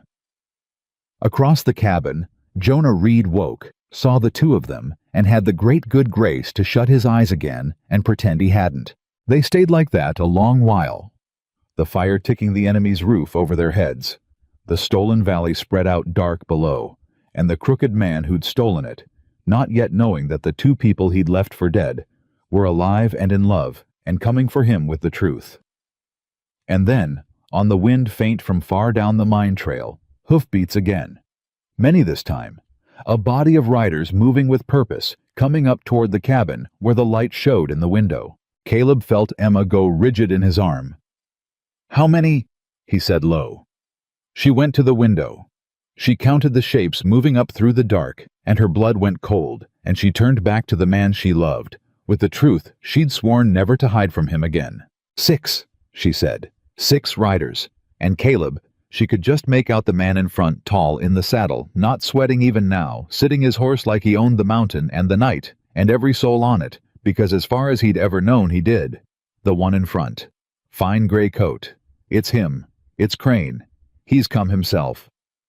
6 riders and Crane in front and inside the cabin, a shot man who couldn't stand a boy, and a woman with a kitchen knife. Emma turned from the window and her mind was already running fast, cold clear. "Jonah, the stove. Bank it down, kill the light, no wait." She stopped herself. "No, they already saw the light. Killing it now just tells them we know they're coming. Leave it." She grabbed the boy's shoulders. "The true survey. Rennick told me where. Bank wainscot, 3rd board from the window behind the panel. Can you remember that?" "3rd board from the window behind the panel," Jonah repeated white-faced. "Miss, they're right outside, which is why you're going out the back." She was already pulling him toward the rear of the cabin. "There's a window in the storeroom. You're small and you're quick and it's dark. You go out that window and you don't stop and you don't look back and you ride for Miller's Bend and you find Judge Hollis and you tell him everything. The survey, the murders, Rennick's confession, all of it, and you bring back the law. That's your job. That's the only job. You get the law. I'm not leaving you. You are." She took his face in her 2 hands, this boy who'd helped her when no grown soul would. "Listen to me, Jonah Reed. Your pa's water is behind that panel in the bank. Every stolen acre. The proof that hangs the man who killed him. And the only way it ever sees a courtroom is if somebody rides out of here alive and brings back a judge Crane can't buy. That somebody is you. That's not me sending you to safety. That's me sending you to war. You're the one who finishes this. Now go." The boy looked at her, and something in him understood, and he went. Emma heard the storeroom window ease open, heard the small scuffle of a boy going through it. Heard nothing, after which meant he was clear. She let out one breath. Then she picked up the kitchen knife, and she thought better of it, and she set it down, because Emma Whitmore had learned something on this mountain about the difference between the weapons that killed you and the weapons that saved you, and steel had never once been hers. Words were hers. The truth was hers. Emma. Caleb from the cot trying again to rise and failing. "Get behind me. There's a under the cot." "Rennick's pistol, I had Jonah bring it. Get behind." "No." "Emma. If I meet him with a gun, he wins." She said it fast, certain crossing to the cot, kneeling by the man she loved. "He's got 6 guns to my 1.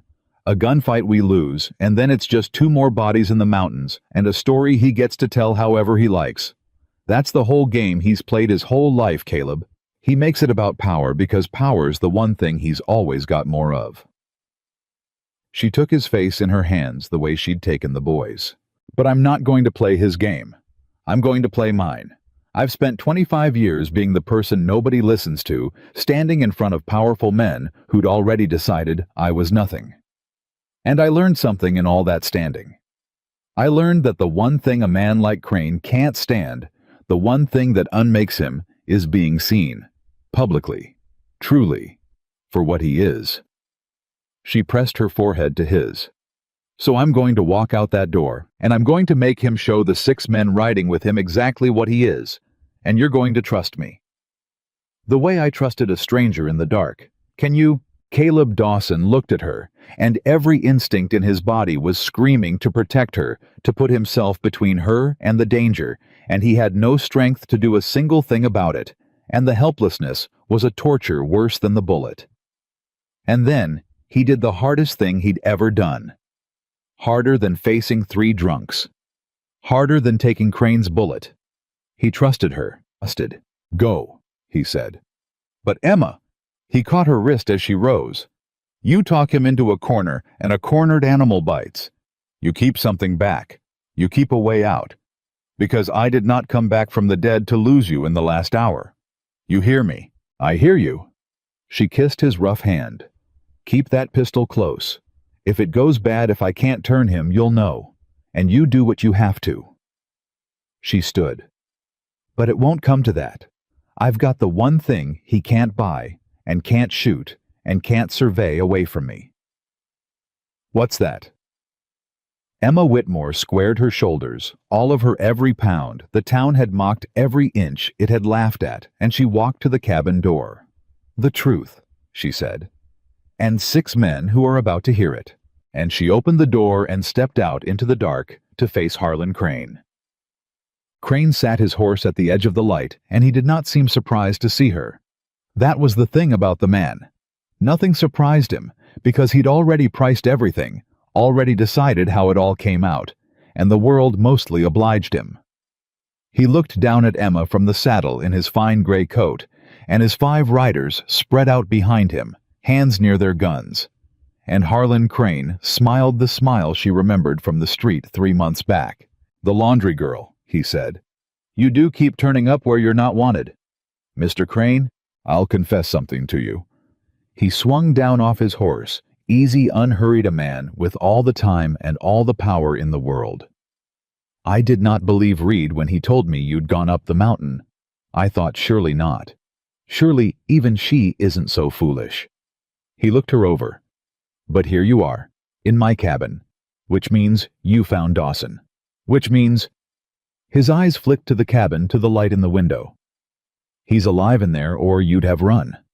So. He clasped his hands behind his back. Let's be efficient, shall we?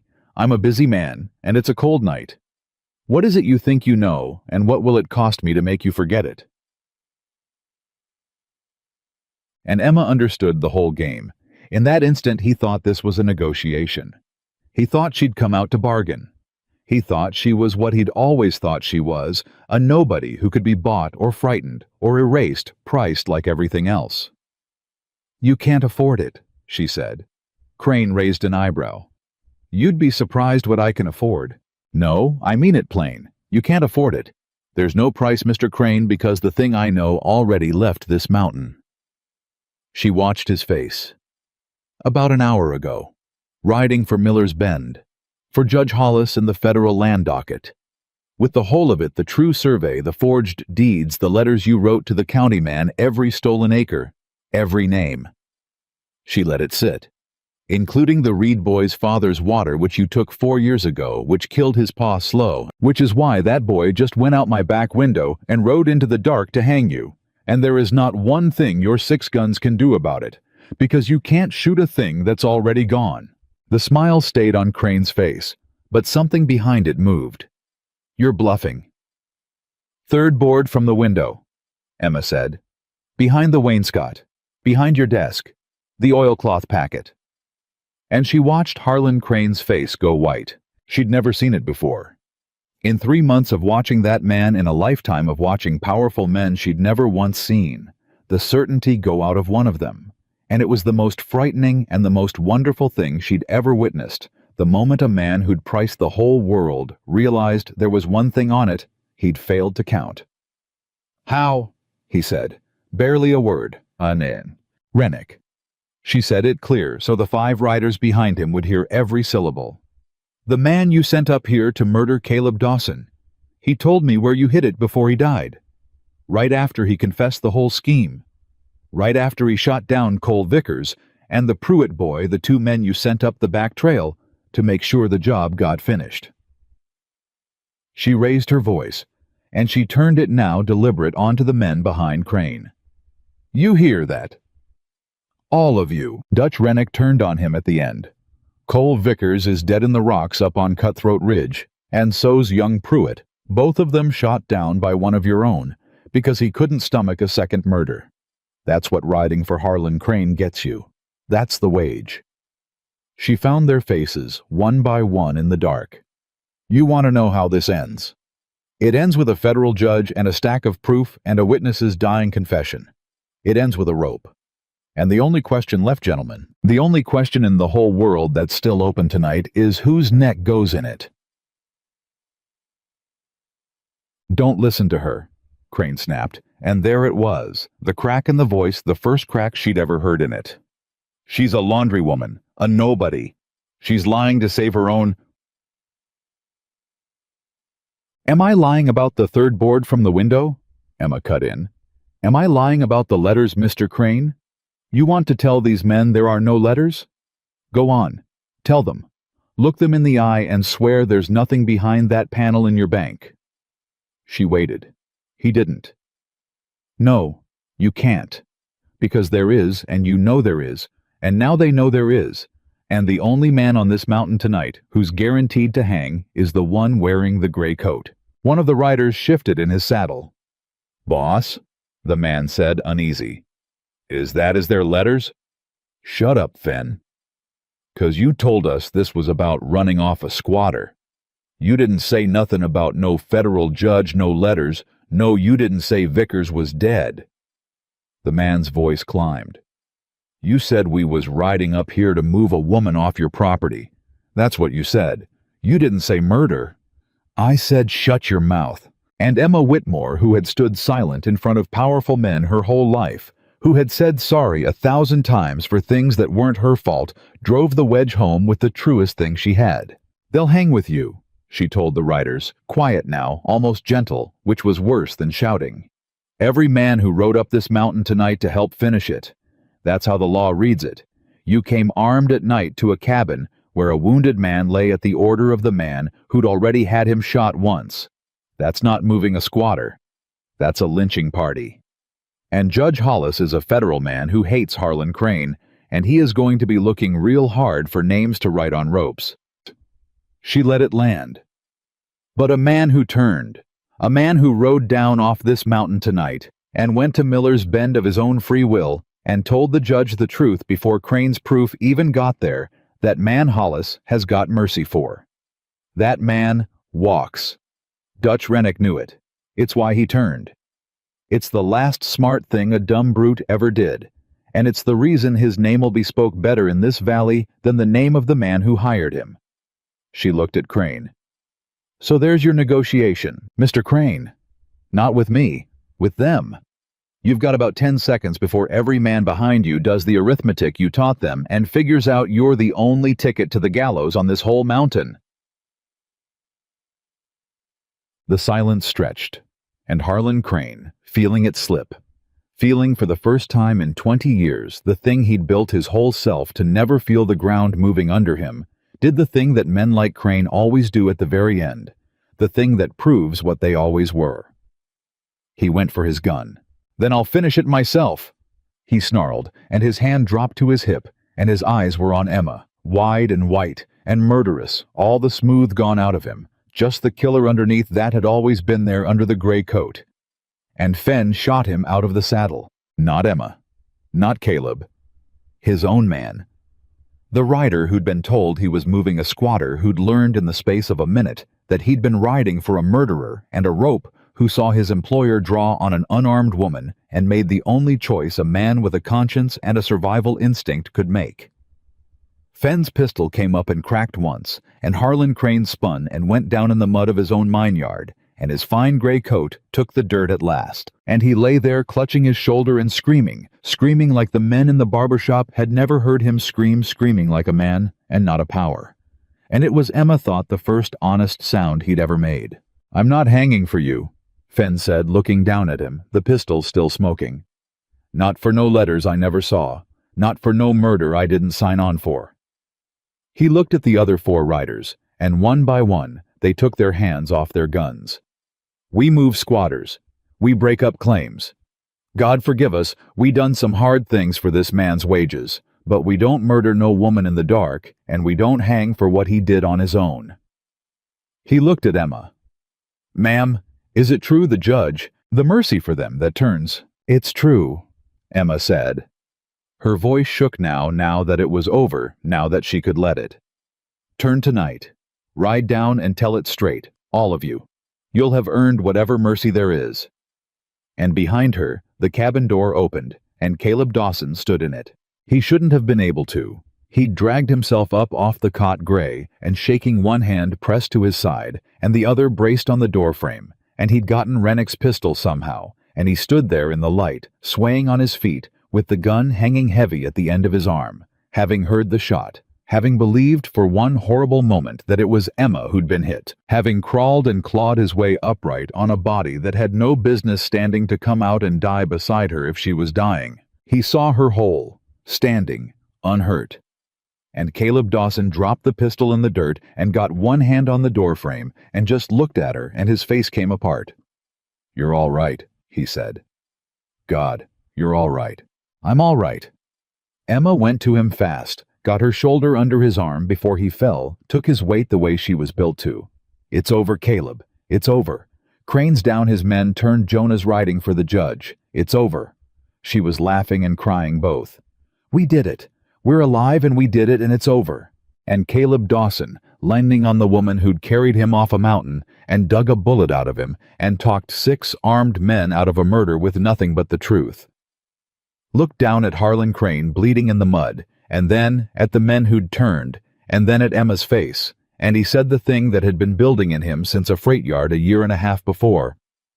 "Marry me." Emma went still. Not like this," she started. "You're hurt. You don't—" "I'm not out of my head.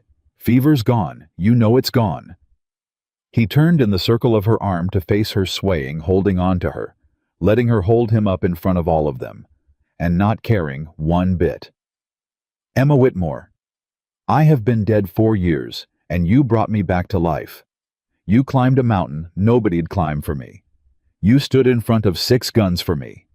You are the strongest, bravest, truest soul I have ever known. And I don't care that we're standing in the mud with a shot, man screaming behind us. I don't care that I can barely stand. I have wasted 4 years being too dead to want anything, and I am not wasting 1 more hour being too proud or too scared to say what I want." His voice broke clean through. "I want you, for whatever's left. I want to marry you and build something with you and grow old leaning on you since you're so all-fired good at holding a body up. Marry me. Please. Say you'll marry me." And Emma Whitmore, the fat laundry girl, the nobody, the joke, the invisible woman who'd been told sorry 1,000 times for the crime of taking up space in the world, stood in the mud of her enemy's mine with the man she loved, leaning his whole weight on her strong body. And she understood at last that everything they'd called a curse had been the exact shape of a blessing waiting for the one person who'd see it. "Yes," she said. "Yes, you stubborn half-dead mountain fool. Yes." "Ote." Judge Hollis came up the mine trail at dawn with Jonah Reed riding beside him and a company of federal men behind, and by the time the sun was high, the whole thing was unspooling faster than Crane's money had ever built it. The oilcloth packet came out from behind the third board. The letters were worse than even Emma had guessed, years of them greed set down in a proud man's own hand, because Harlan Crane had never once imagined a world where he'd have to answer for anything he wrote. Fenn and the 4 writers told it straight, and turned state's evidence, and the account of Dutch Rennick killer coward, and in the last hour of his life, the man who broke the whole scheme open, was set down in the federal record by a boy who'd shoveled his stalls so that whatever else was carved on Rennick's stone, the truth of what he'd done at the end would outlive the rest. Harlan Crane did not hang. He lived, which was its own justice, lived to sit in a federal courtroom, while every family he'd robbed stood up one by one, and named what he'd taken, lived to watch the whole valley learn exactly what the man in the gray coat had always been, lived to be stripped of every stolen acre, and sent east in irons to a prison where nobody had ever heard of Iron Creek, and nobody tipped a hat to him, and nobody was afraid. Emma heard years later that he'd died there. She found she felt nothing about it at all. which she reckoned was the last freedom he ever gave her without meaning to. The valley gave back what he'd taken. It took the judge 2 years and a mountain of paper, but the true survey held, and the forged lines fell, and the stolen creeks and pastures and homesteads went back to the families they'd been robbed from. Jonah Reed got his father's water. He was 17 by the time the deed was in his hand, and he stood in the creek that had killed his pa, and let it run through his fingers and wept. And then he built a place of his own on it, and Caleb helped him raise the first walls, and Emma cooked for the raising, and the boy who'd been used up like a mule grew into a man that the whole valley learned to call Sir, and meant it. And Iron Creek, the town that had mocked Emma Whitmore in the street, that had called Caleb Dawson dead, and not sent a soul that had laughed while a woman was kicked in a freight yard, Iron Creek had to reckon with them now. They came back down the mountain, married. Judge Hollis himself had done it up at the mine with Jonah for a witness, and Fenn for the other, before the federal men rode Crane away, because Caleb wouldn't wait, and Emma wouldn't have him wait, and there'd been enough of the two of them being told to wait their turn for happiness at the back of the line. So they came into town as man and wife, and the same street that had watched Emma crawl up out of the mud now watched her ride in beside the man who'd taken a bullet for knowing the truth, and the whole town knew the whole story by then, because a story like that runs ahead of the people in it. Mrs. Pruitt came out to the boardwalk, and Mrs. Alder, the deacon's wife, who'd said careful, "She'll roll right over you," and the men from the barber shop. They came out to look the way they'd always come out to look at Emma, but it was a different looking now, and Emma felt every eye of it, and she did not shrink from a single one. Mrs. Alder started to say something, some version of an apology maybe, or an excuse, or one of those things people say when they've been on the wrong side of a thing and want it smoothed over quick. And Emma reined up in the middle of Front Street in the exact spot where Crane's boy had knocked her down, and she looked down at the woman from the height of Jonah's good gray mule, and she did not say a cruel thing, because she had learned on that mountain that cruelty was Crane's tongue, and never would be hers. But she didn't let it be smoothed over either. "You watched a child knock me into the mud," Emma said, clear, steady, so the whole street could hear. "And you said I'd roll over him. And not one of you helped me up. And not one of you said a word when Crane made me apologize for a lie. And not one of you would have crossed this street to save my life or his." She looked at them, all of them, the whole town that had spent her like she was nothing. "I'm not saying it to shame you. I'm past needing you shamed.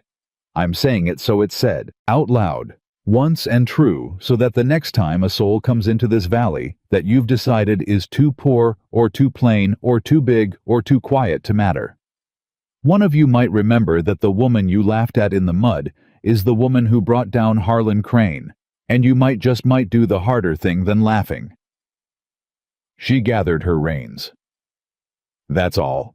That's the whole of what I've got to say to you." And then Caleb Dawson beside her, sitting his horse, careful, with his side still healing, tipped his hat to the town that had left him for dead, not in respect, but in something closer to a farewell. And he said the last word, the one Emma would carry warm in her chest for the rest of her long life. "This here's my wife," Caleb said loud to the whole silent street. "Emma Dawson. She's the finest soul this valley ever grew, and every one of you was too blind to see it, and I thank God every day of my life that I wasn't." He looked down the row of them at the faces that had nothing to say. "You called her worthless. You called me dead. And here we both are, alive and married and worth more than this whole town put together." He took Emma's hand there in the middle of Front Street, in front of all of them. "We're going home now, up the mountain, and we'd be obliged if you'd remember, all of you, for the rest of your lives, the two people you threw away are the two who saved this valley. Chew on that. Chew on it good." And they rode out of Iron Creek together up the trail toward the high country, toward a mountain that was no longer a place to go and die, but a place to go and live. And they built a home up there, the two of them, the mountain man and the laundry girl, on land that was theirs and no one's to take. And they were not lonely another day of their lives. Emma Whitmore. Dawson lived to be an old woman on that mountain. She buried Caleb at 81 up on the ridge where he could see the whole valley he'd loved, and she followed him 3 winters after, and the folks who came to lay her beside him. Jonah Reed, gray-haired now, with grandchildren of his own. And half the valley, besides families whose land she'd helped give back, they carved on her stone the truest words anyone ever said about her. The words Caleb had said in the mud of Front Street. The words that were the whole of what the two of them had learned in that terrible summer, and proved with the rest of their lives. She was worth saving. She always was.